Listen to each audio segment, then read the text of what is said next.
पिछले एपिसोड में हाउसन अपने ग्रैंडपा टियानी के साथ में यूरोंग पास में आ गया था, जहां तुरंत ही उसके मदर भी उससे मिलने के लिए आ गई थी। अब अगले सीन में हम देखता है कि हाउसन अपने मदर के साथ में होता है, जहां उसके मदर उसे एक जगह को दिखाते हुए कहती है कि मैं यहीं पर रहती हूँ और इसीलिए अब से यही तुम्हारा भी घर होगा। लेकिन इस जगह को देखते ही हाउसन पूरी तरह से हैरान हो गया था और कहता है कि यह जगह तो बिल्कुल वैसा ही है जैसे कि मैंने बचपन में देखा था। तभी इसी बीच हम देखता है कि उसे कुछ पुरानी बातें भी याद आने लगती है, जहाँ पर उसकी मदर उसे जल्दी से घर में आने के लिए कह रही थी। अब इसीलिए हम देखता है कि हाउसन अपने आँख को मलने लगता है और जब देखता है तो सच में उसकी मदर वहीं पर खड़ी रहती है, जो कि इसे अंदर आने के लिए बोल रही थी। जिसके बाद हम देखता है कि हाउसन इस बात से काफी खुश हो गया था और फिर वो तुरंत घर के अंदर आ जाता है। लेकिन तभी हम देखता है कि उसे अपने मुंह के बारे में चिंता होने लगती है, इसीलिए वो कहने लगता है कि यहाँ पर तो इतनी ज्यादा ठंडी है और इसीलिए मुझे समझ में नहीं आता कि आप यहाँ पर कैसे रहती है। तब इस पर उसकी मदर कहती है कि तुम्हें मेरे बारे में चिंता करने की जरूरत नहीं है, क्योंकि मैं यहाँ पर पूरी तरह से ठीक हूँ और यहाँ पर हर कोई मेरा अच्छे से ख्याल रखता है।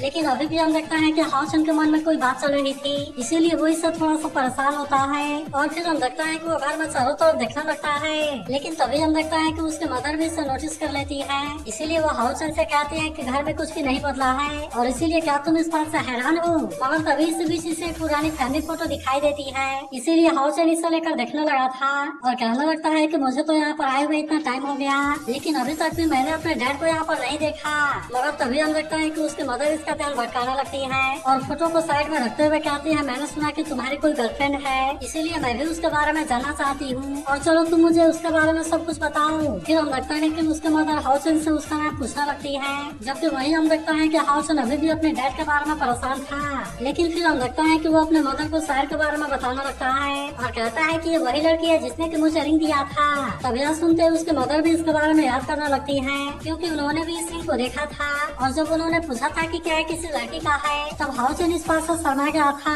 लेकिन इस पर उसकी मदर ने कहा था कि तुम इसे संभाल कर रखना। अब इसीलिए वो हाउसन से कहती है, ऐसा लगता है कि तुम अपने प्रॉमिस के बारे में नहीं भूले और सच में यह बहुत ही अच्छी बात है। लेकिन फिर वो हाउसन से कहती है कि तुम उसे मेरे पास में भी लाना। जिसके बाद हम देखता है कि हाउसन भी इसके लिए मान गया था और फिर अपने मदर से कहता है कि आप इस शायर को जरूर पसंद करेंगी। तभी उसकी मदर कहने लगती है, मुझे पता है कि यह जब तुम्हारे लिए बहुत ही कठिन रही और मैंने भी तुम्हारे कई कारनामों के बारे में सुना है, मगर अभी भी हम देखता है कि हाउसन को अपने डैड के बारे में चिंता होती है, इसीलिए रात होते ही वो बाहर आ जाता है, जहाँ हम देखता है कि टियानी इसका वेट कर रहा था और इसीलिए हाउसन की बात करने के लिए इसके पास में आ जाता है। तब टियानी कहता है, मुझे पता है कि तुम मेरे पास में क्यों आए हो और मुझे पता है कि तुम अपने डैड के बारे में जानना चाहते हो। जिसके बाद हाउसन कहता है कि जब से मैं यूरोंग पास में आया हूँ तब से हर कोई डैड के बारे में बात करने से बच रहा है, जबकि मेरे डैड ने तो मुझसे मिलने के लिए प्रॉमिस किया था और इसीलिए ऐसा हो ही नहीं सकता कि वो मुझसे ना मिले। तब हम देखता है कि टियानी थोड़ा सा परेशान था और आखिरकार वो इससे बता देता है कि तुम्हारा डैड मिसिंग है। तब इस बारे में सुनते ही हाउसन इस बात से काफी परेशान हो गया था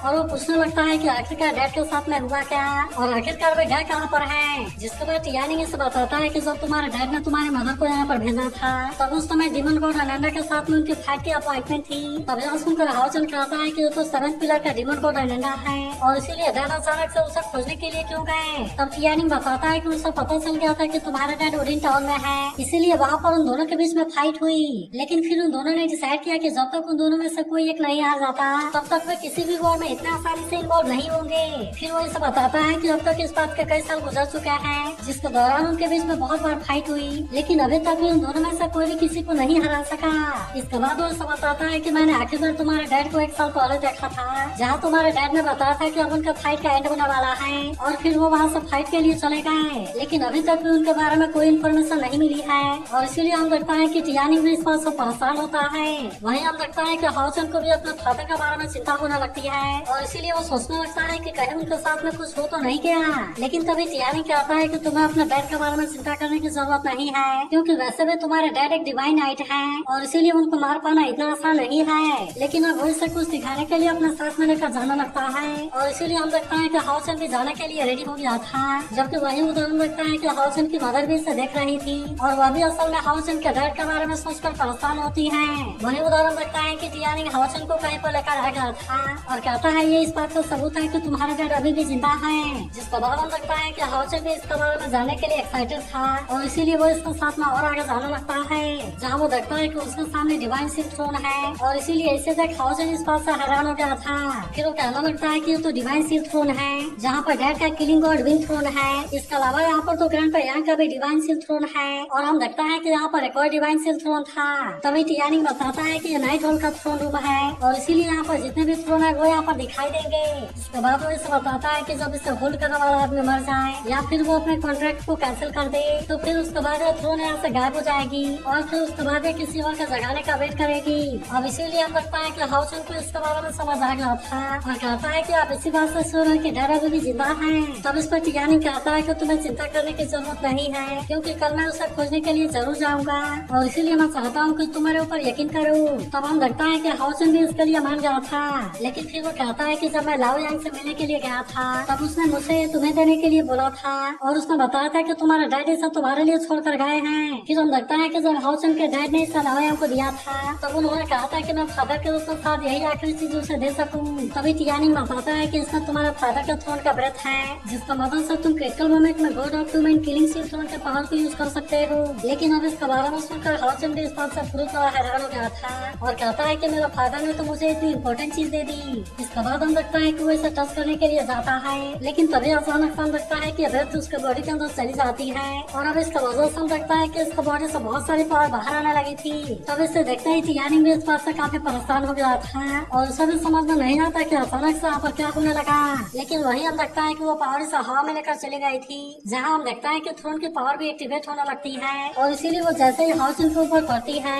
हम देखता है कि इसके विंग भी एक्टिवेट हो गए थे और अब वही बाहर में बहुत सारी पावर जाने लगी थी और इसीलिए इस बात से बाकी सभी लोग भी हैरान होते हैं। वही हम लगता है कि इस बात से टियानिंग भी हैरान हो गया था और कहता है कि एटर्निटी एंड क्रिएशन वाली डिवाइन सिस्टम तो केवल रेयर सिचुएशन में अपीयर होती है, इसीलिए अचानक से यहाँ पर हो क्या रहा है। इसके बाद हम लगता है कि हाउसन एक बहुत ही शानदार जगह पर आ गया था, इसीलिए वो भी इस बात से काफी हैरान होता है और हम देखता है कि उसके सामने डिवाइन सिस्टम होती है। जिसके बाद हम लगता है कि हाउसन भी इसके लिए रेडी हो गया था और अब इसीलिए वो दौड़ते हुए उसके तरफ जाना लगता है। लेकिन तभी कोई आवाज कहती है कि तुम इसे तरह से आगे जाते रहो क्योंकि यह भी एंड नहीं है और फिर हम लगता है कि किसी पावर ने इसे वहाँ से वापस भेज दिया था। इसके बाद हम लगता है कि वो थ्रोन भी वहाँ से गायब हो जाती है और हाउसन को इसके बारे में कुछ तो समझ नहीं आता। लेकिन तभी टियानिंग कहने लगता है कि शायद लाओ यांग ने इसके बारे में सही कहा था क्योंकि तुम तो सच में एटर्निटी एंड क्रिएशन वाले डिवाइन सिस्टम को समझ कर सकते हो। जिस पर हाउसन कहता है कि मैंने जैसे थ्रोन के पास में जाने का कोशिश किया तब उसने तो मुझे डायरेक्टली वहाँ से रिजेक्ट कर दिया। तब इस पर टियानिंग कहता है कि तुम्हें इतना जल्दीबाजी करने की जरूरत नहीं है क्योंकि थ्रोन को क्लेम करना इतना आसान नहीं है और इसके लिए सबसे पहले तुम्हें लेवल 9 में पहुंचना होगा। फिर हमें पता चलता है कि उसके बाद थ्रोन असेसमेंट शुरू होगी और फिर अगर वो इसमें पास हो गया तब उसके बाद वो इसे अपना मास्टर मानेगी। अब इसीलिए वो हाउसन से कहता है कि तुम्हें अपने ग्रोथ को बढ़ाना होगा क्योंकि यहाँ की सिचुएशन अभी उतनी सही नहीं है और इसीलिए अगर हमारे पास में एक और डिवाइन थ्रोन आ गया तब इस तरह से हमारे अलायंस के जीतने का चांस बढ़ जाएगा। तब इस पर हाउसन कहता है लेकिन डीमन ने तो हमारे खिलाफ में फाइट करना स्टार्ट कर दिया है। तब इस पर टियानिंग कहता है कि भले ही 6 मेजर पास के बाहर गॉड एम्परर बैठे हुए हैं लेकिन फिर भी उन्होंने बड़े स्केल पर अटैक नहीं किया है, जबकि अगर उनके रीजन में कोई भी आ जाए तब उसके बाद में तुरंत उन पर अटैक करना शुरू कर देते हैं और फिर भी उनको बहुत ही बुरे तरीके से मार देते हैं। तब इस पर हाउसन कहता है कि वो तो डीमन हंटिंग को रोकना चाहते हैं ताकि इस तरह से वे चुपके से हमारी ताकत को कमजोर कर सके। जिसके बाद टियानिंग कहता है कि हाँ तुमने सही समझा, इसीलिए डीमन हंटिंग टावर ने भी मिशन को एक्सेप्ट करना सस्पेंड कर दिया है और सभी डीमन हंटिंग ग्रुप 6 मेजर पास में डिवाइड हो गए हैं। लेकिन अभी भी डीमन क्लैन के पीछे 2 ऐसे डीमन हंटिंग ग्रुप हैं जिन्होंने के सन मून और स्टार के तीनों लॉर्ड को मूव कर दिया।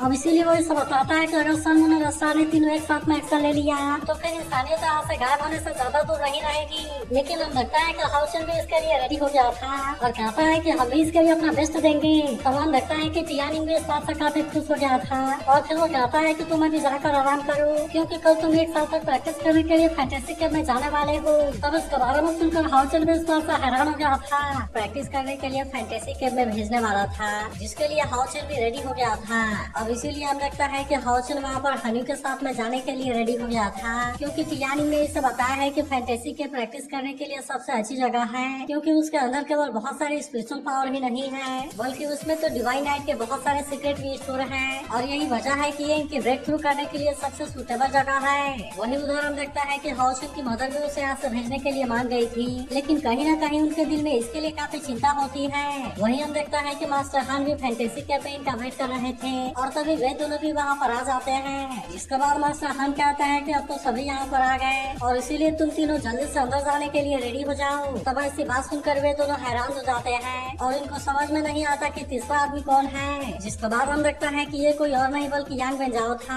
और अब वो भी तुरंत इनका सामने आकर खड़ा हो जाता है। तब इसे देखते ही हाउचन इस बात से काफी हैरान हो गया था और फिर उससे पूछता है कि तुम यहाँ पर क्यों आए हो। तब हम देखता है कि यांग बेंजाओ इनको इसके बारे में बताता है और अब वे तीनों यहाँ से फैंटेसी कैंप में जाने के लिए रेडी हो गए थे। तभी हाउचन यांग बेंजाओ से कहता ऐसा लगता है कि ग्रैंडपा यांग तुम्हें भी केवल एक साल में लेवल 7 में ब्रेक थ्रू करवाना चाहते हैं। जिस पर यांग बेंजाओ कहता है कि हाँ तुमने सही समझा। तभी हम देखता है कि यांग बेंजाओ इनसे किसी चीज के बारे में बात करना चाहता था लेकिन वो असल में इसके बारे में बात करने से शर्मा रहा होता है और इसीलिए वो बात को बदलते हुए कहता है कि तुम सभी कैसे हो। जिसके बाद हम देखता है कि हानी इसके मजे लेने लगता है और फिर कहता है कि तुमने तो कभी भी हमारे बारे में इतना चिंता नहीं किया और इसीलिए क्या तुम बता सकते हो कि आखिरकार तुम हमसे क्या चाहते हो। तब इस पर यांग बेंजाओ कहता है नहीं ऐसी कोई बात नहीं है बल्कि हम तो इतने टाइम के बाद मिले थे और इसीलिए मुझे तुम्हारे बारे में चिंता हो रही थी। तब इस पर हाउचन इससे कहता है कि हम सभी ठीक हैं लेकिन अभी भी हम देखता है कि यांग बेंजाओ के मन में कोई बात चल रही थी लेकिन फिर भी हम देखता है कि हाउचन इसके बारे में समझ गया था इसीलिए वो यांग बेंजाओ से कहता है कि तुम इसके बारे में इतनी चिंता ना करो क्योंकि चिन पूरी तरह से ठीक है। तब इसके ऐसी बात सुनकर यांग बेंजाओ थोड़ा सा शर्माने लगता है और फिर उससे पूछता है कि क्या चिन मेरे बारे में ज्यादा बात करती है। तब इस पर हानी कहने लगता है कि हाँ तुमने सही समझा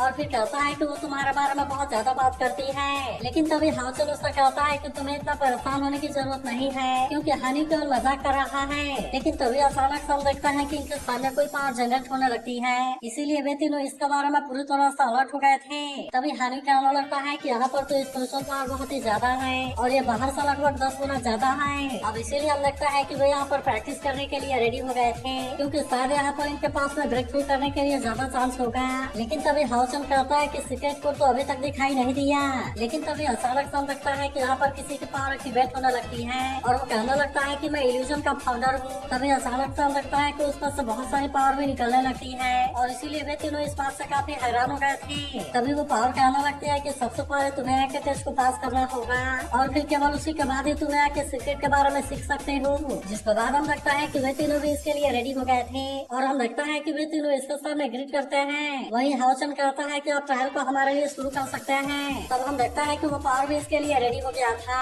और कहता है कि फैंटेसी रील में एंटर करना इतना आसान नहीं है क्योंकि इसके लिए सबसे पहले तुम्हें तुरंत साइडों का सामना करना होगा और उसे यहाँ पर हराना होगा। फिर हम देखता है कि यहाँ पर इनके सामने कोई पावर जनरेट होने लगती है और अब हम देखता है कि इनको चैलेंज करने के लिए कोई गॉड यहाँ पर आ गया था और अब इसीलिए वे तीनों भी इसके लिए पूरी तरह से रेडी हो गए थे। फिर वो पावर इनको बताता है कि ये डूमेन किलिंग गॉड है और इसके पास में ईगल थ्रोन का पेंटेड आर्मर भी है लेकिन तभी हम लगता है कि इनके पास में और ज्यादा टाइम नहीं बचा था और अब इसीलिए वो गॉड भी इनको चैलेंज करने के लिए रेडी हो जाता है। तब इसे दिखाने का आता है कि ऐसा लगता है कि वो हमें चैलेंज करना चाहता है। जिसके बाद हम देखता है कि हाउचन को तो इसके बारे में कोई चिंता नहीं होती इसीलिए वो इसका सामना करने के लिए रेडी हो गया था और फिर वो हानी और यांग बेंजाओ से भी रेडी हो जाने के लिए कहता है। इसके बाद हम देखता है कि हाउचन तुरंत इस पर अटैक करने के लिए भी कोशिश करता है लेकिन उस गॉड ने इसके अटैक को बहुत ही आसानी से रोक लिया था। तब इसे देख हानी और यांग बेंजाओ भी इस पर अटैक करने के लिए रेडी हो जाते हैं लेकिन फिर भी हम देखता है कि उस गॉड ने इनके पावर को बहुत ही आसानी से रोक लिया था और इसीलिए वे इसके सामने कुछ भी नहीं कर पाते।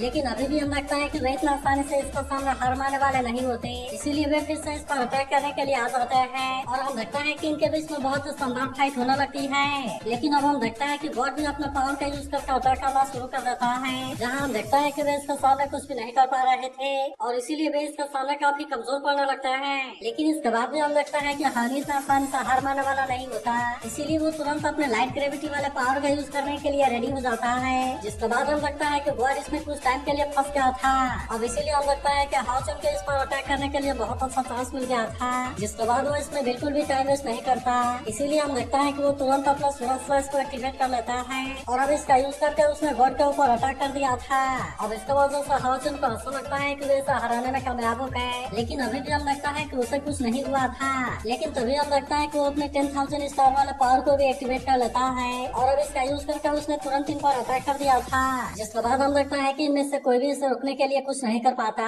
और अब इसीलिए वे इसके सामने कमजोर पड़ने लगते हैं। वहीं हानि इसके ऐसे पावर को देख हैरान होता है और कहता है कि ये स्किल तो सच में बहुत ज्यादा पावरफुल है। वहीं हाउचन परेशान होता है कि आखिरकार वो अकेला हमारे ऊपर भारी कैसा पड़ सकता है जबकि वहीं यांग बेंजाओ सोचने लगता है कि अगर हमने ये स्किल सीख लिया तब इसका यूज करके हम तो बहुत सारे डीमन को आसानी से हरा सकते हैं। मगर वहीं अब वो बर्डिंग पर किसी और पावर का यूज करके अटैक करने के लिए रेडी हो गया था इसीलिए हम लगता है कि वे तीनों भी इसका सामना करने के लिए रेडी हो जाते हैं। फिर हमें पता चलता है कि स्वॉर्डलेस स्वॉर्ड बाइनिंग सन ट्रेनिंग है, जिसका यूज करके वो तुरंत इन पर अटैक कर देता है। लेकिन हम देखता है कि वे इसे रोकने के लिए कुछ भी नहीं कर पाते। इसीलिए हम देखता है कि वे इसमें बहुत ही बुरे तरीके से फंस गए थे और यहाँ तक कि वे तो अपने जगह से भी हिल नहीं पा रहे थे। लेकिन वही हम देखता है कि गॉड इनको संभलने के लिए भी कोई मौका नहीं देता और वो फिर से तुरंत अपने पावर का यूज करके अटैक कर देता है, जहाँ पर कि वे इसे भी रोकने के लिए कुछ नहीं कर पाते। लेकिन तभी वे देखता है कि यहाँ पर तो एक साथ में बहुत सारे एरिना क्रिएट हो गए हैं और अब इसीलिए यहाँ पर अलग अलग सीक्रेट एक्टिवेट होना लगती है। तब इससे तक हाउसन क्या होता है, ऐसा लगता है कि ये जर्नी हमारे लिए बहुत ही यूजफुल है, क्योंकि अगर हमने इस सीक्रेट को मास्टर कर लिया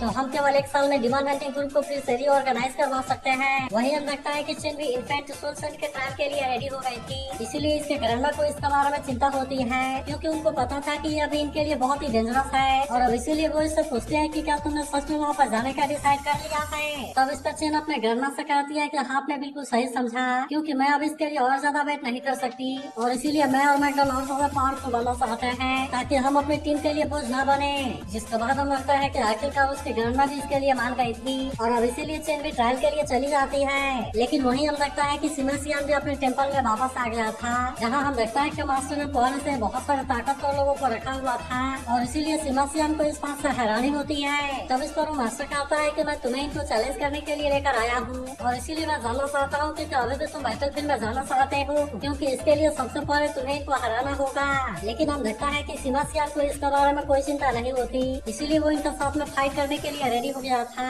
और अब इसीलिए वे सभी भी सिमेसियन पर अटैक करने के लिए आने लगता है। वही हम देखता है कि वेंगिवान भी अपने फादर के पास में आ गई थी, जहाँ वो इसे बताता है कि बैटलफील्ड में अकेला जाना तुम्हारे लिए सही नहीं है और इसीलिए ही मैंने किसी को तुम्हारा साथ में भेजने के लिए अरेंज किया है। इसके बाद हम देखता है कि वो वेंगिवान को मिलाने के लिए लाते हैं, जहाँ हम देखता है कि ये कोई और राइवल की जंग फेंग है, इसीलिए वो वेंगिवान को देखते ही तुरंत इसके पास आता है और कहता है कि हम तो काफी टाइम से नहीं मिले। जिसके बाद हम देखता है कि वेंगिवान भी अब इसके साथ में जाने के लिए रेडी हो गई थी। वही दूसरे तरफ हम लिन सिंह का फादर को देखते हैं, जहाँ पर उसकी एक मेडी से वाइफ पिला रही थी और अब हम देखता है कि वो इसके साथ में फ्लर्ट करने लगता है। लेकिन तभी इसी वक्त हम देखता है कि लिन सिंह यहाँ पर आ गया था और कहता है कि मुझे अटैक मैजिक के बारे में सीखना है, जिसके बारे में सुनकर उसका फादर भी इस बात से हैरान हो गया था। लेकिन इस पर लिन सिंह कहता है कि मैं इस पर यहाँ से नहीं भागूंगा और इसीलिए प्लीज आप मुझे इसके बारे में सिखाइए। तब हम देखता है कि वो भी तुरंत इसके लिए मान जाता है और अब इसीलिए वो इसे अटैक मैजिक सिखाने के लिए रेडी हो गया था। लेकिन वही उदाहरण देखता है कि शायद भी सीक्रेट टूर में जाने के लिए रेडी हो गई थी, इसीलिए इसके पेरेंट्स को इसके बारे में चिंता होने लगती है और उसका फादर उससे कहता है कि सीक्रेट टूर में जाना काफी खतरनाक है और इसीलिए मैं चाहता हूँ कि तुम वहाँ पर केयरफुल रहना।